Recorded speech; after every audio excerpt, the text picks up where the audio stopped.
Muy buenas tardes. Ahí, sí. Buenas tardes. La verdad que para mí es un placer poder contar con ustedes en este momento para compartir este tema de luz sobre el futuro. Es una inquietud común que el ser humano tenga un anhelo particular o una ansiedad, más que un anhelo, a veces una ansiedad muy fuerte por adelantarse las cosas, por tener un poco el control de qué es lo que va a suceder a futuro. Esa ansiedad, ese descontrol con el futuro ha llevado a muchos a intentar dar una estructura hacia el futuro y de predecir qué es lo que va a suceder. Y dentro de esas predicciones podemos encontrar algunas bastante interesantes. Por ejemplo, aquí tenemos a principios del siglo XX se señalaban que, ¿qué cosa? Fíjense, la felicidad de la humanidad, fíjense, vendría sobre todo, dice, desarrollando ¿qué cosa? La física, la química y la medicina. Esa es la predicción que había a principios del siglo XX. La felicidad de la humanidad dependía del desarrollo de la física, química y medicina.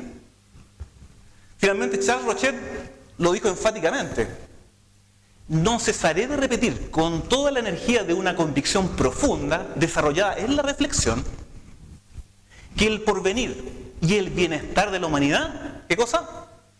Depende de la ciencia. Pero llegó la guerra de 1914, la Primera Guerra Mundial. Se calcula que la guerra produjo aproximadamente 8 millones, algunos dicen 10 millones de muertos y 6 millones de discapacitados. Y la gran parte de esos discapacitados eran producto de armas químicas. En la Primera Guerra Mundial se empezaron a enseñar masivamente las armas químicas y muchos de los que terminaron como discapacitados, principalmente de los pulmones u otras partes, fue justamente por el ensayo de estas armas químicas. Por lo tanto, ese pronóstico de que la felicidad de la humanidad dependía del desarrollo de la ciencia es un pronóstico que falló. Después salió otro grupo más. Este es un grupo que es asociado a una filosofía y también asociado al arte. Pero detrás de este movimiento que se conoce como futurismo, había una idea bien interesante. Fíjense en lo que ellos decían acerca del futuro y de la felicidad del ser humano.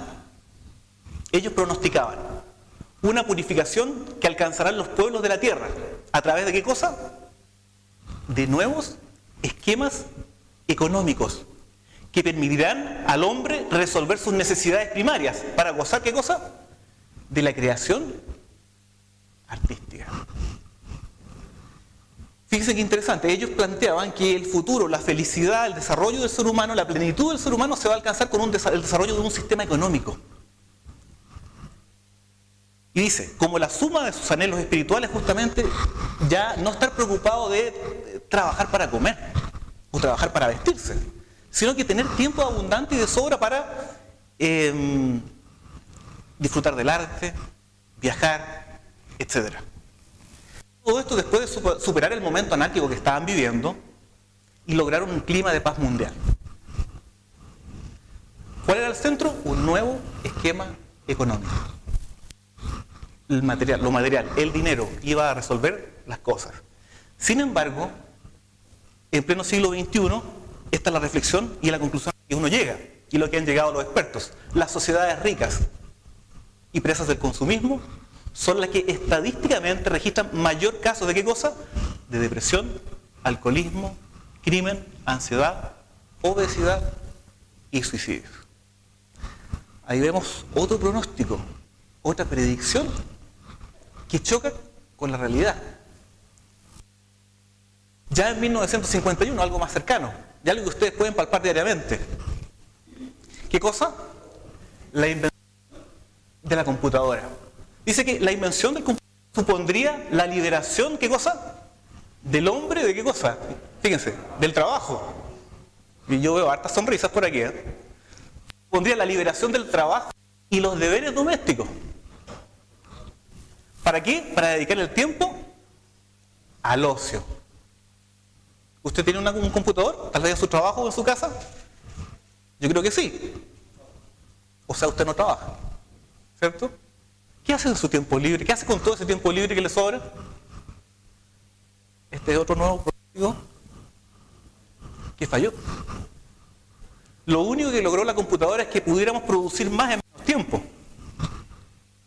pero no influyó en el bienestar ni en la felicidad del ser humano. Todas estas predicciones son predicciones desde el punto de vista de la felicidad y de la esencia del ser humano. El ser humano puede predecir cosas, o puede, más que predecir, puede proyectarse. Como Leonardo da Vinci se proyectó en algún momento, pero de una manera técnica. Algún día el hombre puede llegar a volar. Eso es algo técnico. Puede ser que la persona pueda volar. Puede ser que la persona pueda llegar a la Luna, después a Marte y así sucesivamente, con avances tecnológicos. Pero esas mismas personas no van a cambiar, ni la humanidad va a cambiar por eso. Esta es la realidad con la que nosotros chocamos. La realidad de que los pronósticos del ser humano no son confiables. Sin embargo, nosotros ¿qué tenemos y qué es lo que hemos venido a ver? Lo que la palabra de Dios dice en 2 de Pedro 1:9 dice: tenemos la palabra profética más segura, a la cual hacéis bien en estar atentos, como una antorcha en lugar oscuro. Y yo quiero invitarlos para que esta semana, partiendo en este momento, veamos las Escrituras y veamos qué tan confiable es la palabra profética. ¿Qué tan confiable es la palabra de Dios? ¿Podemos confiar a futuro en ella? ¿Ha sido confiable en el pasado? Yo los quiero invitar a que abramos nuestras Biblias. Abramos nuestras Biblias en el libro de Daniel, capítulo número 2. Si hay alguien que no conoce muy bien el manejo y el lugar donde se encuentra el libro de Daniel, yo le pido a alguien que tenga conocimiento que los ayude a encontrar el libro del profeta Daniel.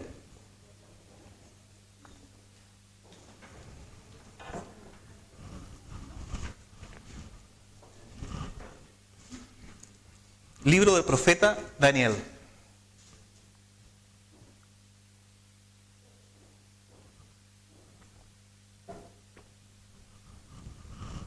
Y así, amigos, los invito que con las Biblias abiertas, nosotros inclinemos nuestro rostro para pedirle al Señor que dirija este estudio de su palabra. ¿Les parece? Oremos. Amado Padre que estás en los cielos, te agradecemos, nuestro Dios, por esta oportunidad especial de estudiar tu palabra y de manera específica el estudio de tu palabra profética. Nuestro Dios, nosotros tenemos necesidades particulares del día a día. Sin embargo, hay necesidades del corazón y de la esencia del ser humano. Y tú satisfaces todas esas necesidades. Queremos que en esta tarde tú abras tu verdad a nuestra mente y a nuestro corazón. Y que ésta satisfaga esa necesidad de algo seguro, de algo confiable. Rogamos la dirección del estudio de esta profecía en el nombre de Jesús. Amén. Daniel capítulo número 2. Veamos, dice así: en el segundo año del reinado de Nabucodonosor, tuvo Nabucodonosor sueños, y se turbó su espíritu, y se le fue el sueño. Hizo llamar el rey a magos, astrólogos, encantadores y caldeos, para que le explicaran sus sueños. Vinieron, pues, para que le explicaran sus sueños, dice, vinieron pues y se presentaron delante del rey. El rey les dijo: he tenido, dice, un sueño, y mi espíritu se ha turbado por saber el sueño. Entonces hablaron los caldeos al rey en lengua aramea: Rey, para siempre vive, cuenta el sueño a tus siervos y te daremos la interpretación. Respondiendo el rey le dijo a los caldeos: el asunto lo olvidé, pero si me decís el sueño y su interpretación, pero si no me decís el sueño y su interpretación, dice, seréis hechos pedazos y vuestras casas serán convertidas en estercoleros. Pero si me decís el sueño y su interpretación, de mí recibiréis dones, favores y gran honra. Decidme pues el sueño y su interpretación. Aquí tenemos la situación del rey Nabucodonosor. El rey Nabucodonosor, el rey pionero, el rey iniciador de lo que se conoce como el imperio neobabilónico. Y nos presenta aquí un caso muy particular. Nabucodonosor tuvo un sueño. Y lo que nos cuenta el relato es que él estaba turbado por el sueño. Llamó a expertos, en este caso llamaba a astrólogos, adivinos, magos, para que le explicaran la situación que lo confundía. Y ellos le dijeron: mira, explícanos el sueño y te damos la interpretación. Bien fácil, ¿cierto? Pero la cosa se puso difícil cuando Nabucodonosor le dijo: miren, todo el asunto, díganme el sueño y su interpretación, o si no, los mato. Nosotros nos damos cuenta que Nabucodonosor era un hombre de un carácter bastante complejo, bastante difícil. Nabucodonosor no se andaba con medias tintas. Y era un hombre astuto. Era un hombre muy astuto, Nabucodonosor. Veamos para que entendamos por qué hace. Versículo número 9. Si no me contáis el sueño, una sola sentencia hay para vosotros. Ciertamente preparáis una respuesta mentirosa y perversa que decir delante de mí, entre tanto que pasa el tiempo. Contadme pues el sueño. ¿Para qué cosa? Para que yo sepa que me podéis dar su interpretación. Muchos estudiosos del tema dicen que realmente Nabucodonosor no se había olvidado del sueño. Nabucodonosor se acordaba del sueño.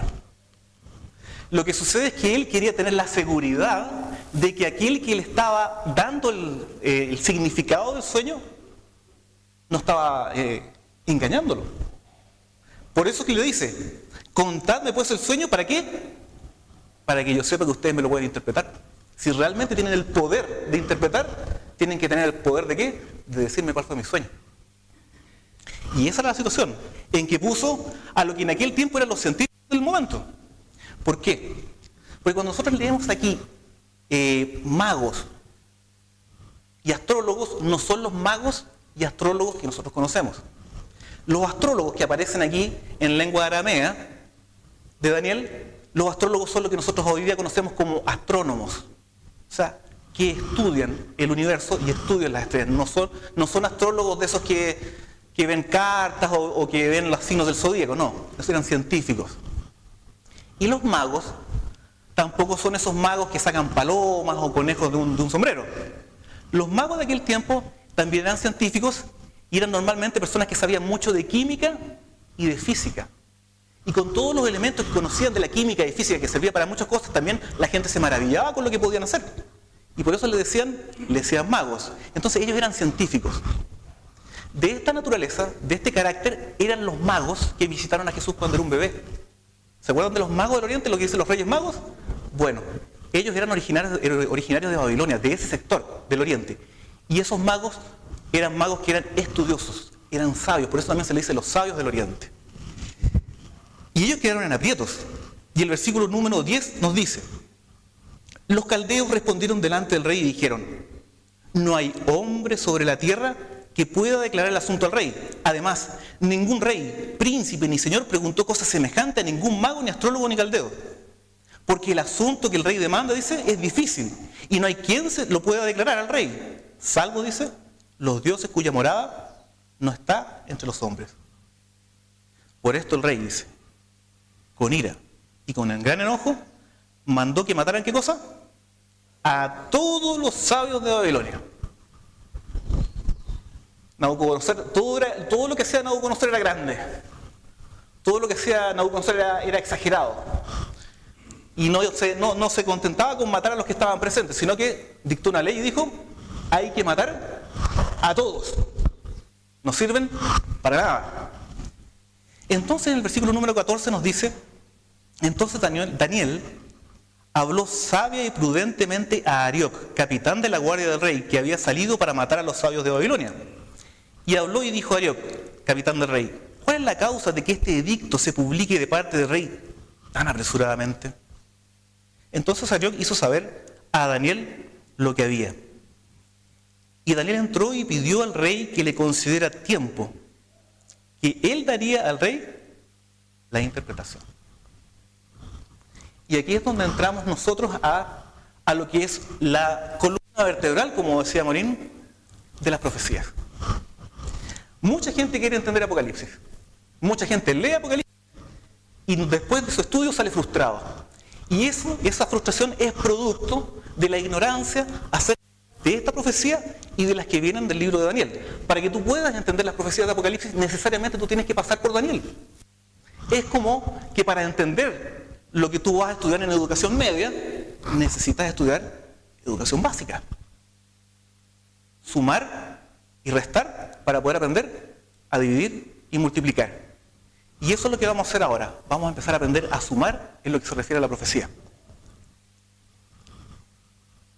Veamos ahora el versículo número 26. Dice: respondiendo el rey dijo a Daniel, al cual llamaban Belsasar. ¿Qué cosa le preguntó? ¿Podrás tú hacerme conocer el sueño que vi y su interpretación? Daniel respondió al rey diciendo: el misterio que el rey demanda, ni sabios ni astrólogos, ni magos ni adivinos, lo pueden revelar. Pero dice, ¿qué cosa? Pero hay un Dios en los cielos. Y esta es una realidad. La realidad es que hay muchas cosas que a nosotros nos confunden. Hay muchas cosas que nosotros no podemos dilucidar de nuestra propia vida. Hay muchas cosas que para nosotros nos confunden. Probablemente muchos de nosotros pasamos problemas en este momento, dificultades, las cuales nosotros no podemos dilucidar. No podemos saber, no sabemos qué hacer con ellas. Nos confunden. Sin embargo, ¿qué cosa? Nos dice el versículo, pero hay un Dios en los cielos. Y eso es lo importante. Lo importante y lo que hacía diferente a Daniel del resto de las personas era que él sabía esto.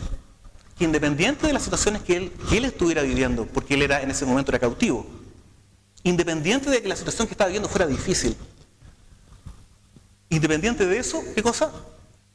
Hay un Dios en los cielos. No estamos solos para enfrentar nuestras dificultades, no estamos solos para enfrentar las cosas que son un misterio. Lo que te tiene perplejo, no lo tienes por qué enfrentar solo. Porque hay un Dios en los cielos. Nos dice, pero hay un Dios en los cielos, el cual revela los misterios, y él ha hecho saber al rey Nabucodonosor, ¿qué cosa? Lo que ha de acontecer, dice, en los últimos días. Y esto es fundamental porque para entender una profecía hay que saber el propósito. ¿Para qué? Sobre todo las profecías están dadas en símbolos principalmente. Y no tenemos que inventar para qué fue dada la profecía. ¿Para qué fue dada la profecía? Para que se entendiera y se supiera qué cosa, lo que va a suceder en los últimos días. Ya sabemos para qué sirve esta profecía. Los invito a que leamos la profecía. Daniel 2, versículo 29. Leamos. Dice: estando tú, rey, en tu cama, te vinieron pensamientos por saber lo que había de suceder en lo porvenir. Y el que revela los misterios te mostró lo que ha de ser. Y a mí me ha sido revelado este misterio, no porque en mí haya más sabiduría que en los demás vivientes, sino para que se dé a conocer al rey la interpretación, y para que entiendas, ¿qué cosa? Los pensamientos de tu corazón. Y esta es la visión, y este es el sueño. Dice, versículo 31. Tu rey, veías en tu sueño, ¿qué cosa? Una gran imagen. Esta imagen era grande, y su gloria muy sublime. Estaba en pie delante de ti, y su aspecto era terrible. Versículo 32. La cabeza de esta imagen, ¿qué cosa? Era de oro fino. Su pecho y sus brazos, de plata. Su vientre y sus muslos, de bronce. Sus piernas, de hierro. sus pies en parte de hierro y en parte de barro cocido. Estabas mirando hasta que una piedra se desprendió sin que la cortara mano alguna, e hirió a la imagen en sus pies de hierro y de barro cocido y los desmenuzó. Entonces fueron desmenuzados también, dice, el hierro, el barro cocido, el bronce, la plata y el oro. Y fueron como el tamo de las eras del verano. ¿Y qué cosa? Se los llevó el viento sin que de ellos quedara rastro alguno. Pero, dice, la piedra que hirió a la imagen, ¿qué cosa? Se hizo un gran monte que llenó toda la tierra. Aquí tenemos el sueño. Esto es lo que soñó Nabucodonosor. ¿Qué es lo que soñó él? ¿Una qué cosa? Una gran imagen. ¿Cómo estaba compuesta la imagen? ¿La cabeza de qué es lo que era? De oro. ¿Los pechos? De plata. ¿Los muslos y el vientre? De bronce. ¿Las piernas? De hierro. ¿Y los pies de qué estaban compuestos? De hierro y barro cocido. Vamos a hacer ahora un ejercicio de aprendizaje. No es una broma, para que me sigan, porque no es broma. ¿Cuántos metales eran?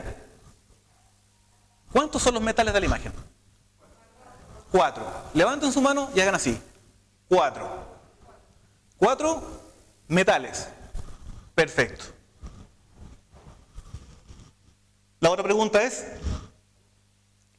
el metal que es el hierro de las piernas se prolonga en los pies, ¿cierto? Entonces, hagamos esto. El metal de las piernas de hierro se prolonga en los pies. Hagamos lo mismo. Es un ejercicio de aprendizaje, no crean que es un juego. El metal, el hierro, mano arriba, el hierro que compone las piernas se prolonga en los pies. 4 metales, mano arriba, 4 metales. Metal de las piernas, el hierro, se prolonga también en los pies. Y lo último, ¿cuántos dedos tiene la estatua? Mano arriba. Y tiene 10 dedos. Hagamos el ejercicio completo. 4 metales tiene la estatua. El hierro de las piernas se prolonga en los pies. Y los pies constan de 10 dedos. Lo que acaban de hacer ustedes en este momento no lo entienden. Pero vengan el lunes y ahí lo van a entender. Esta es la imagen y nos dice, a esta imagen dice que una piedra fue cortada, y ojo, esto ténganlo en memoria, dice, fue cortada una piedra pero no con mano humana. O sea, dice aquí, no hubo intervención humana en que esa piedra se desprendiera, fue algo fuera del actuar humano. Y esa piedra se desprendió y cayó sobre la imagen y destruyó los pies, pero no solamente los pies, sino que dice que el hierro, el oro, el bronce y la plata fueron todos destruidos, de tal manera se desmenuzaron, que dice que quedaron como el tamo de la era, que el tamo de la era es como un polvillo en el campo, ese polvillo después de la cosecha, ese que se lleva el viento y que a algunos les produce alergia. Y toda la realidad que era la estatua, desapareció, dejó de existir. Y tenemos que, a ver, ¿cómo está? Está funcionando el... Ahí está. Y dice que la piedra que cayó, ¿qué cosa se constituyó en qué cosa? Dice el texto, se constituyó en un gran monte que llenó toda la tierra. Ahí tenemos el sueño. ¿Lo entendieron? No, ¿cierto? Más o menos. Ya. Gracias a Dios, Daniel también dio la interpretación. Busquemos en Daniel capítulo 2, en el versículo número 36. Dice, este es el sueño. También dice, la interpretación de él diremos en presencia del rey. Versículo 37. Tú, rey, eres rey de reyes. Porque el Dios del cielo te ha dado reino, poder, fuerza y majestad. Donde quiera que habitan los hijos de los hombres, bestias del campo y aves del cielo, Él los ha entregado en tus manos y te ha dado el dominio sobre todo. ¿Y qué agrega? ¿Qué dice? ¿Qué dice? Tú eres aquella cabeza de oro. Otro punto importante de la profecía. Tenemos que saber cuál es el propósito, conocer lo que va a suceder en el tiempo del fin y tenemos que conocer en dónde comienza. El punto de partida es fundamental para entender una profecía. Y aquí nos dice claramente cuál es el comienzo de esta profecía. Dice al rey Nabucodonosor, rey de Babilonia, tú eres aquella cabeza de oro. Entonces nosotros podemos situar el comienzo de esta profecía en el gobierno del imperio babilonio de Nabucodonosor, el año 605 antes de Cristo. Y es representado el reino de Babilonia por un metal. ¿Cuál es ese metal? El oro.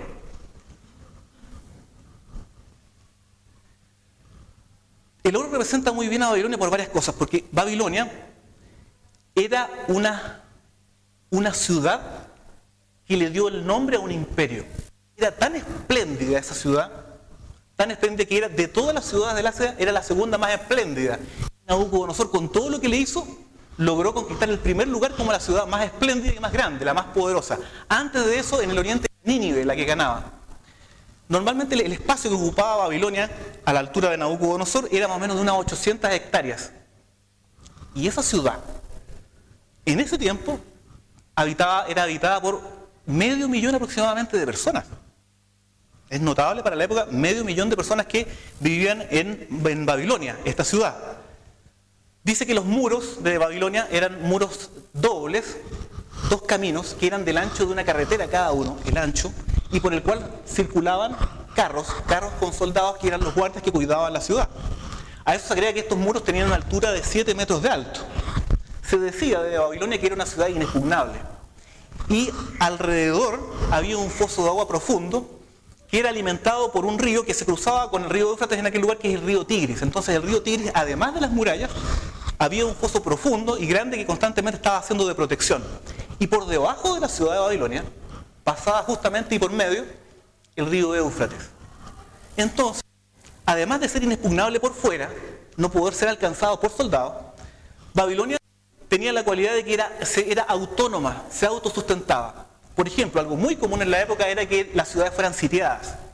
Llegaban los soldados y los sitiaban, los tenían imposibilitados de salir de su ciudad. Y finalmente, por hambre o por cansancio, se rendían. Sin embargo, como se autoabastecía con agua Babilonia, y tenía, además del agua, tenía muchos cultivos dentro, esta se podía sustentar durante años de sitio. Y no necesitaban sus habitantes salir para poder alimentarse y vivir. Lo que le hacía una ciudad que nadie pensaba que en algún momento iba a poder caer, porque no existía ejército alguno que pudiera derrotarla.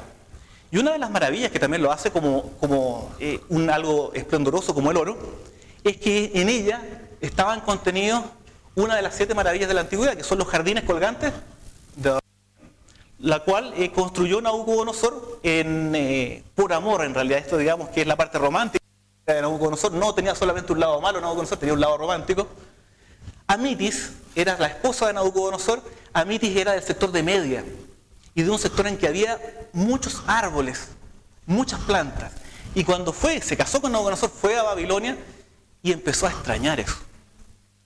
Y su marido se fijó en eso, ¿y qué es lo que hizo?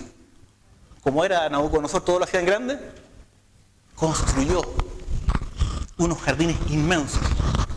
Y esos son los famosos jardines colgantes de Babilonia. Y esta es la cabeza de oro. Este es el comienzo de la profecía. Sin embargo, la profecía no se queda aquí. Veamos. Dice, versículo número 39. ¿Qué cosa dice? Después de ti, dice, se levantará otro reino inferior al tuyo. Es importante notar en este punto. No avanza al siguiente hasta entender este. Dice, después de ti, ¿qué cosa? Se levantará, ¿qué cosa? Otro reino. ¿Cierto que dice otro rey? Dice otro reino. Por lo tanto, El siguiente metal representaba un descendiente de Nabucodonosor. No representaba al hijo, no representaba a Nabonio, a ninguno de los descendientes, sino que dice que representaba otro reino. Después de ti se levantará otro reino. Por lo tanto, la historia nos aclara cuál fue ese reino que sucedió a Babilonia. Y fue el reino de los medos y de los persas. ¿Cómo sucedió esto? Esto sucedió con la caída de Babilonia el año 539. Y esta es una de las historias más magníficas con respecto a la caída de un imperio. Un imperio que cayó en un solo día. Es el único imperio de la historia que ha caído en un solo día. ¿Cómo sucedió? Los ejércitos persas venían contra Babilonia, al mando de Ciro el Grande, un personaje muy notable y casi místico, porque la Biblia hablaba de él 100 años antes de que existiera, ya hablaba de Ciro. Ciro llegó con sus ejércitos y Babilonia estaba completamente cerrada y estaba en fiesta. Una gran fiesta, duraba muchos días. Y entre todas las cosas que tenían para protegerse, por el cauce por donde entraba el río Éufrates tenían unas rejas que bajaban, rejas metálicas para protegerlos, y nadie se le ocurriera entrar por ahí. Sin embargo, en esta fiesta y en esta celebración, a ellos se les quedó esa reja abierta. ¿Qué es lo que hizo Ciro? Tomó a sus hijos, fue al río Éufrates, empezó a desviar, poniendo piedras y material en el río, y el cauce del río Éufrates se secó. Y por el lecho seco del río Éufrates entró durante la noche el ejército persa y Babilonia cayó en un día sin siquiera pelear una batalla. Y eso fue el año 539. Ahí es donde surge el imperio medo-persa. Y del imperio medo-persa dice que será un reino inferior al tuyo. Y nos dice justamente el reino inferior. ¿Por qué causa el reino inferior? Primero que nada, el reino persa era un reino que estaba dividido. Por eso es que también se le llama reino medo-persa. Eran dos naciones que formaban un reino. Y estos dos se dividían de cierta manera el gobierno. Una de las cosas que hacía difícil gobernar en Persia era la inestabilidad política. Normalmente los reyes estaban preocupados por los atentados, por los envenenamientos, por las traiciones. Eso hacía que hubiera mucha inestabilidad política, lo que impidió que las conquistas y la solidez del reino durara mucho. Y eso fue justamente lo que hizo que este reinado, que a la vez tenía mucho menos esplendor, tenía mucho menos ciencia, tenía mucho menos dinero, que Babilonia fuera considerado un imperio inferior. Sin embargo, fue inferior, pero conquistó a Babilonia. Y eso fue el año 539 a.C. El primer reino fue Babilonia, 605. El segundo fue Medo-Persia, un reino inferior, el año 539. ¿Cuál es el tercero? Veamos. Nos dice, el mismo versículo 39, y luego, ¿qué cosa? Un tercer reino de bronce, el cual dominará sobre la tierra. Y ese reino de bronce, vamos a esperar que va. Dice, un tercer reino de bronce, el cual dominará sobre la tierra.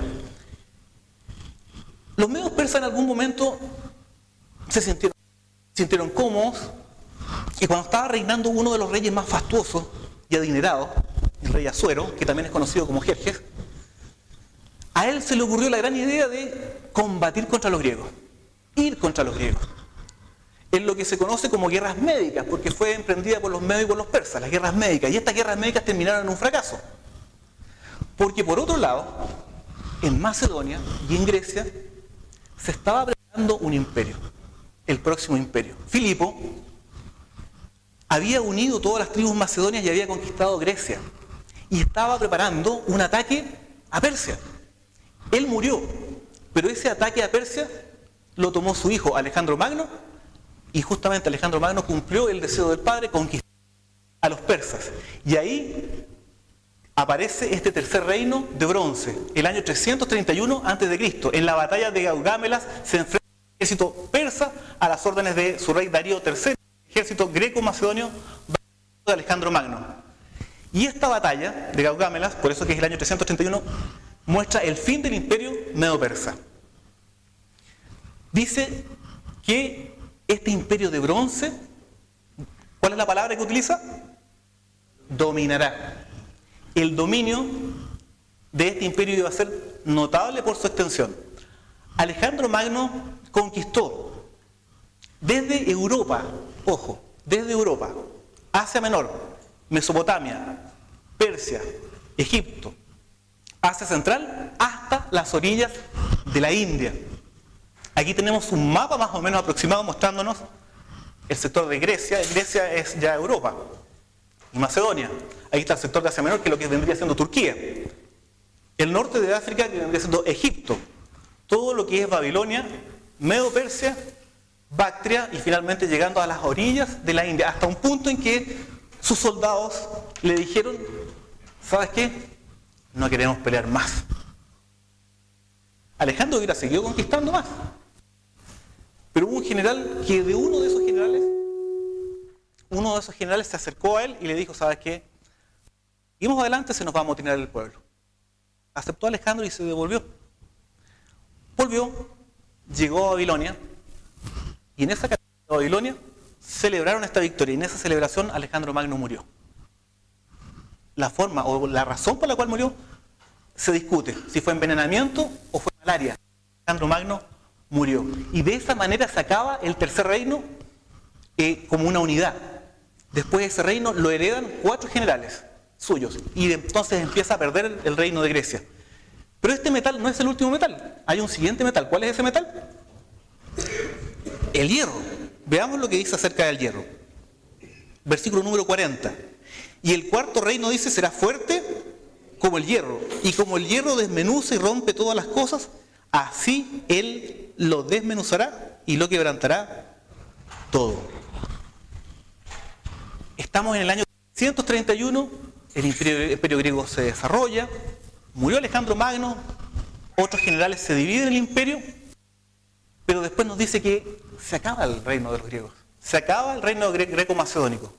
¿Y cuál es el siguiente imperio que nos menciona la historia que sucedió a los griegos? Y fue el imperio romano. ¿Cuándo se marca históricamente la fecha del comienzo del imperio? Esto fue en la batalla de Pydna el año 168 antes de Cristo. Dice: las legiones romanas vencieron a las greco-macedónicas, dominando Macedonia y estableciendo el imperio romano. ¿Qué característica tenía ese imperio? ¿Qué nos dice la profecía? Será fuerte. Será fuerte como el hierro, dice. Y dice que como el hierro desmenuza y rompe todas las cosas.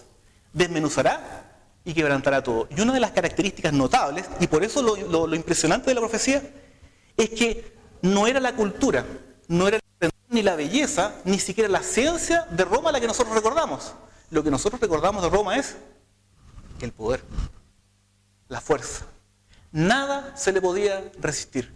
Las palabras de Julio César lo dicen claramente. Él decía: Vini, Vidi y Vinci. O sea, así era. Vine y vencí. De esa manera fue el aplastante triunfo sobre las naciones y sobre sus conquistas que tuvo el Imperio Romano. No tenía una política en sus conquistas. Le establecía fuertes impuestos y fuertes cargas de impuestos a quienes estaban bajo ellos. Pero si no querían, ¿qué es lo que hacían? Destruían sus ciudades y sembraban sal. O sea, o aceptas mis condiciones de paz o te mato. La crueldad del soldado romano estaba atizada porque los propios generales y los propios centuriones, cuando había alguien que pensaba de alguna manera ablandarse, de alguna manera no seguir en las conquistas, lo tomaban entre sus propios compañeros y entre sus propios compañeros tenían que matarlo. Y eso era un escarmiento para que cualquiera que quisiera retroceder no lo hiciera. De ese modo las legiones romanas eran tremendamente duras. También se ofrecieron grandes dineros a los conquistadores. Por lo tanto, los generales romanos lograron alcanzar grandes puestos en base a las conquistas y al dinero que ganaban. Por eso la crueldad se sumaba, además del deseo de conquista, el deseo de... Año 168 a.C. comienza el Imperio Romano. No se mueve mucho. Ahí está. 68. Ahora, este imperio duró alrededor de 500, poco más de 500 años, casi 600 años. Si nosotros contáramos desde el 168 en adelante, realmente el Imperio Romano además es considerado como un reino de hierro, porque duró más que ninguno de los otros imperios. Se fijan que los otros imperios duraban 100 años, 200 años, y el rey Roma duró alrededor de 600 años, desde el 168 hasta el año 476 después de Cristo. ¿Qué sucedió el año 476 después de Cristo? Veamos primero que la profecía decía que iba a suceder. Versículo número 41. Y lo que viste de los pies y los dedos, en parte de barro cocido de alfarero y en parte de hierro, dice, será un reino dividido. Pero habrá en él algo de la fuerza del hierro, así como viste el hierro mezclado con barro cocido. Y por ser los dedos de los pies en parte de hierro y en parte de barro cocido, este reino será en parte fuerte y en parte frágil. ¿Hubo un imperio que sucediera al Imperio Romano? ¿Ustedes me pueden mencionar cuál fue el imperio que derrotó al Imperio Romano y se estableció en lugar del Imperio Romano?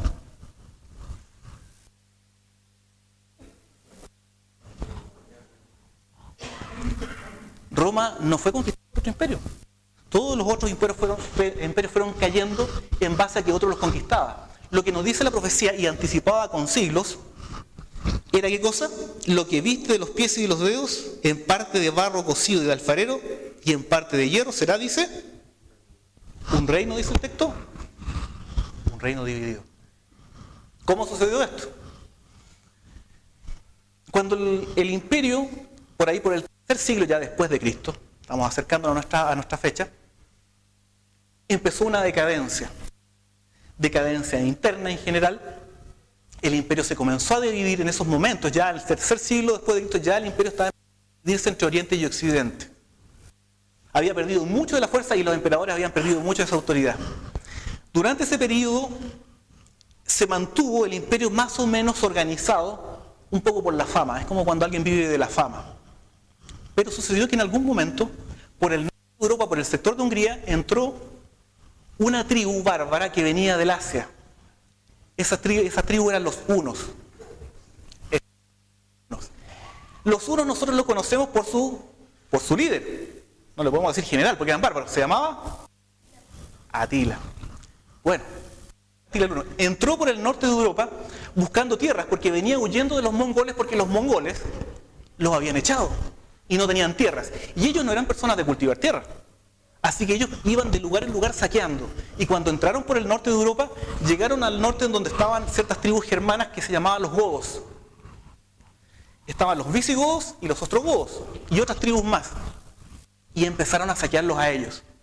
Y empezaban a morir. Y como ellos no querían morir, ni sus familias, lo que hicieron los godos es que empezaron a descender del norte, que estaba siendo conquistado por los hunos, empezaron a descender hacia el sur. Pero cuando estaban llegando a la orilla del Rin, el río Rin, que era la frontera del Imperio Romano, ellos sabían que no podían llegar y pasar, porque tenían que pedir permiso para entrar al Imperio Romano. Y se quedaron esperando que les dieran permiso, pero ¿saben qué? Era un invierno muy helado. Se estaban muriendo de hambre y de frío.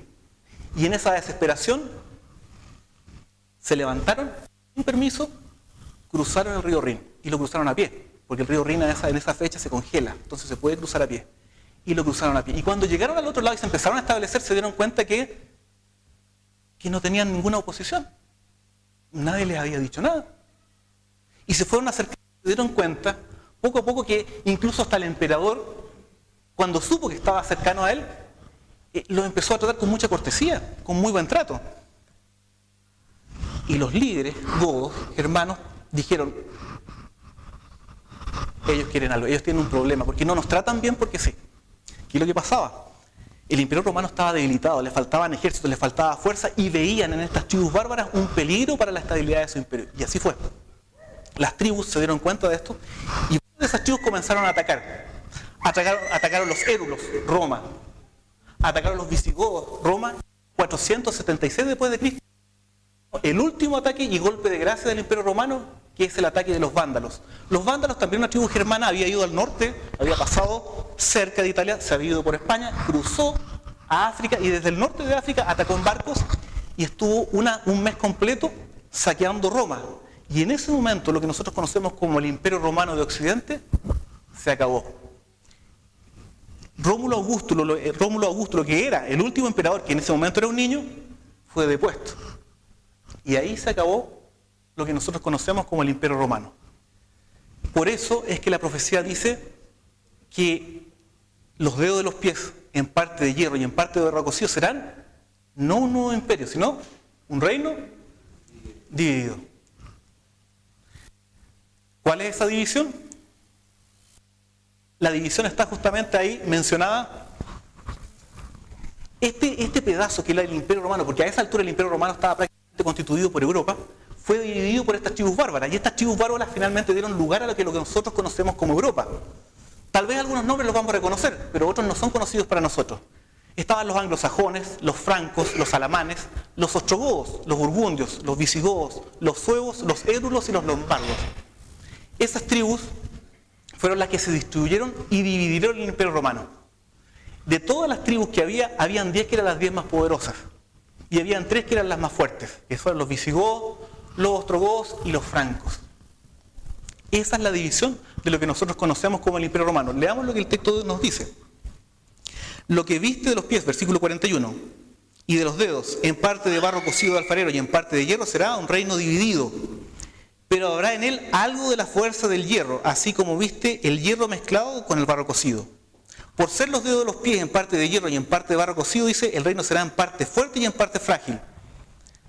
Así como viste el hierro mezclado con barro, así se mezclarán, dice, por medio de alianzas humanas. Pero no se unirán, dice, ¿qué cosa? El uno con el otro. Como el hierro no se mezcla con el barro. La predicción de la profecía justamente se cumplió. Porque lo que nosotros conocemos como Europa muchas veces intentó constituirse como un solo imperio. De muchas maneras. Una de las primeras es la que tenemos acá, al lado izquierdo, con la reina Victoria. La reina Victoria, conocida como la abuela de Europa, era madre y abuela de todas las casas reinantes en Europa. Desde Escandinavia hasta España, todos eran parientes. Sí, en Europa en realidad todos los reyes son parientes. Y por causa de ella. Y ella intentó, a través de esa influencia, gobernar Europa. ¿Y ustedes creen que le resultó?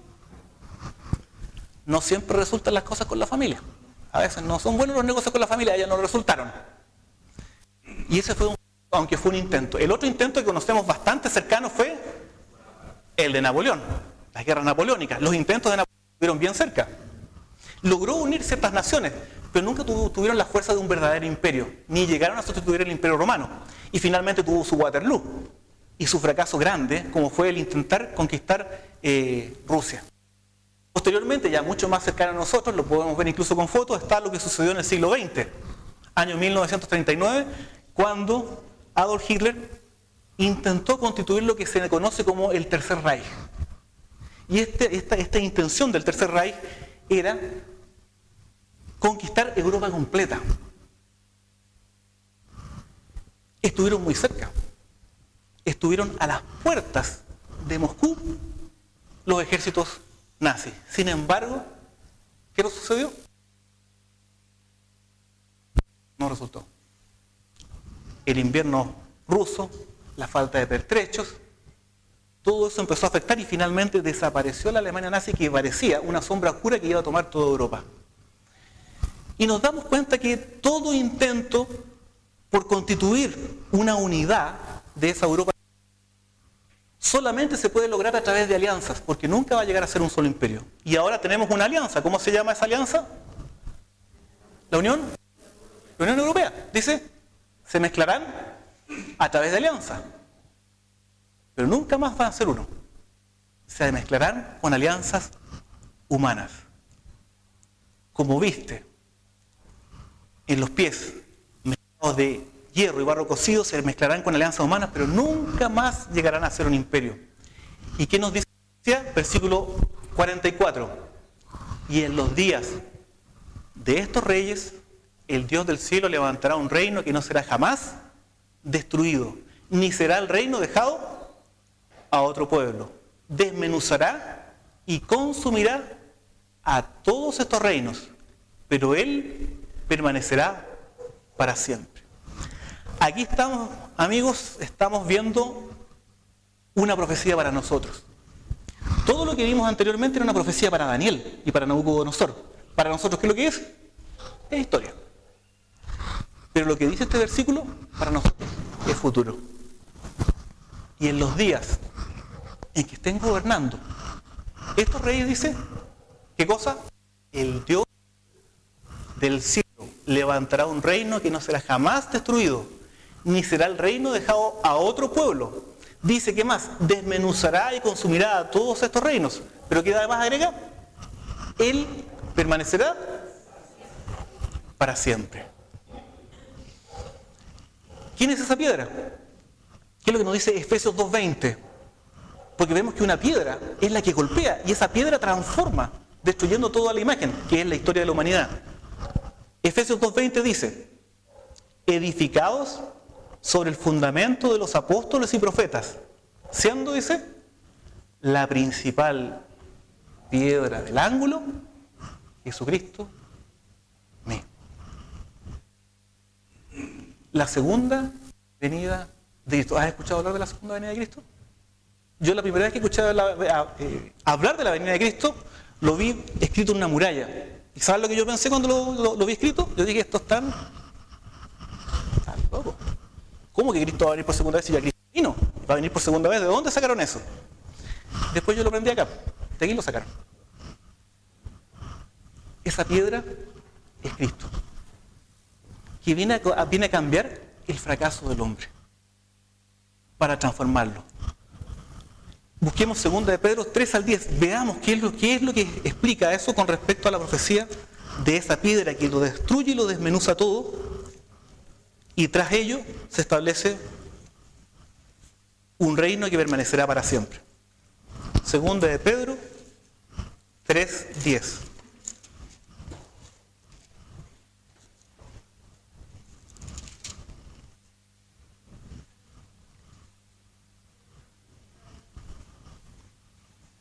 Busquemos en nuestras Biblias. La piedra rompe y desmenuza todo, pero no solamente rompe y desmenuza, sino que después de eso se hace un gran monte que llena toda la tierra. Dice 2 de Pedro 3:10 en adelante, leamos, dice, pero el día del Señor, dice, vendrá como ladrón en la noche. Entonces los cielos, dice, pasarán con gran estruendo y los elementos ardiendo serán deshechos. Y la tierra y las obras que en ella hay serán quemadas. Puesto que todas estas cosas han de ser deshechas, ¿cómo no debéis andar en santa y piadosa manera de vivir? Esperando y apresurándoos para la venida del día de Dios, en el cual, dice, los cielos encendiéndose serán deshechos, y los elementos siendo quemados, dice, se fundirán. ¿Pero qué es lo que dice el versículo siguiente? Pero nosotros esperamos, según sus promesas, cielos nuevos y tierra nueva, en los cuales mora la justicia. Esa piedra se va a constituir, dice, en un gran monte que llenará toda la tierra. Cuando uno escucha que todo va a ser desmenuzado y todo va a ser destruido, a uno le causa como que lo intimida. Pero sin embargo, ustedes cuando ven cómo están las cosas en el mundo, cuando ustedes ven el estado de la tierra, el estado del cielo, el estado de la tierra y el estado de la sociedad, la única solución que tiene este mundo es con lo que se conoce como borrón y cuenta nueva. Fíjense, yo soy diseñador. Y a veces se me complica cuando estoy diseñando. Empiezo a poner cosas en el diseño y sabe que llega un punto en que ya no puedo arreglar ese diseño. ¿Y saben lo que hago? Boto ese archivo y abro una ventana en blanco. Y ahí parto nuevamente. Y esa piedra, dice, se constituye en un nuevo reino que llenará toda la tierra. Yo te hago una pregunta. ¿Te gustaría participar de ese reino? ¿Te gustaría participar de ese reino? Cielos nuevos, tierras nuevas y además otra cosa, en los cuales mora la justicia. Porque no sacamos nada con tener un planeta muy lindo y cuando uno llega al trabajo, trabaja como esclavo para tratar de vivir como libre. Cielos nuevos y tierras nuevas en los cuales mora la justicia. Fíjense que había un hombre que había hecho todo mal. Y lo había hecho muy mal. Y este hombre quería algo mejor. Estaba en el momento de su vida en que estaba pagando por todas las penas de los errores que había cometido. Estando en la misma condenación, estando en la cruz, al lado de Jesús, él tenía un deseo, tenía un anhelo. Él no quería morir, él quería vivir. Y reconoció en el que estaba al lado al Salvador. ¿Y saben qué fue lo que le pidió? ¿Se acuerda alguno de ustedes que le pidió? Acuérdate de mí cuando vengas en tu reino. ¿A qué reino se refería ese hombre? A este. Ese hombre no era un ignorante. Era una persona que se había equivocado. Era una persona que se había perdido.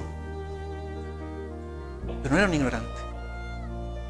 Y él en ese momento aprovechó la oportunidad. Y olvidándose de todos sus errores, le hizo un pedido a Jesús. Acuérdate de mí cuando vengas en tu reino. ¿Te gustaría también a ti hacerle la misma petición a Jesús? Levanta tu mano. Los invito a que nos pongamos en pie y oremos para que este anhelo, este deseo, también se haga una realidad. Inclinemos el rostro. Amado Padre que estás en los cielos, Señor, santificado sea tu nombre. Te agradecemos, nuestro Dios, porque nuestros amigos están aquí presentes para estudiar de tu palabra. Te quiero pedir para que tú anotes en el cielo esa decisión en el corazón de cada uno. Esas manos que se levantaron y esos rostros que se inclinaron teniendo un anhelo y una petición. Acuérdate de nosotros cuando vengas en tu reino. Sabemos que no todos estarán en el reino, porque hay algunos que sencillamente no querrán. No es una restricción tuya, es una elección nuestra. Por eso hemos levantado nuestras manos, por eso nos hemos puesto de pie. Te encomiendo el alma de mis amigos como la mía, para que estemos preparados para tu pronta venida. En el nombre de Jesús, amén.